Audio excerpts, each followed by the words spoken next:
This is a place of stories. Stories are what keep people's memories alive.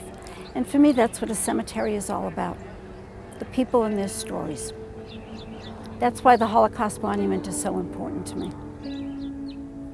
Today we're remembering the 110 survivors who are interred here, who were strangers in a strange land, a strange city that welcomed them decades ago.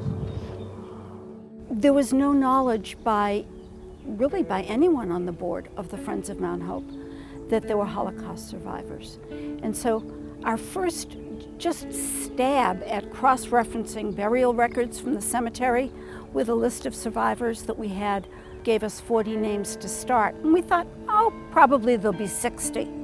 We now know there are over 110. Many Jewish cemeteries have Holocaust monuments, but this is in a municipal cemetery, a city-owned cemetery.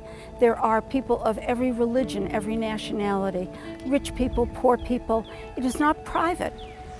We believe that it is the first Holocaust monument in a municipal cemetery.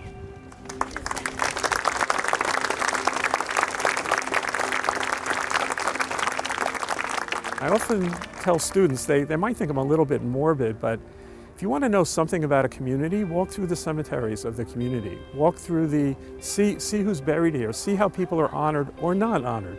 Here they are honored.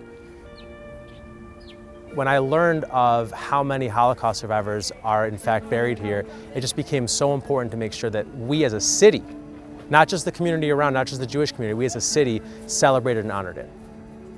It is critical in this day and time to remember what the Jewish people endured and what so many of you contributed and continue to contribute to the life of our community.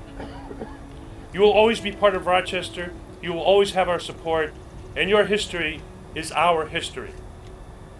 We will remember, and monuments like this will help us to remember. Someone once said very astutely that a genocide doesn't begin with weapons, a genocide begins with ideas or words. We need reminders that there are consequences to these ideas. So it's even more important today and will be more important in the future, I think. My goal for this monument is that it will stand to tell people about the Holocaust and about when man can be inhuman for generations to come.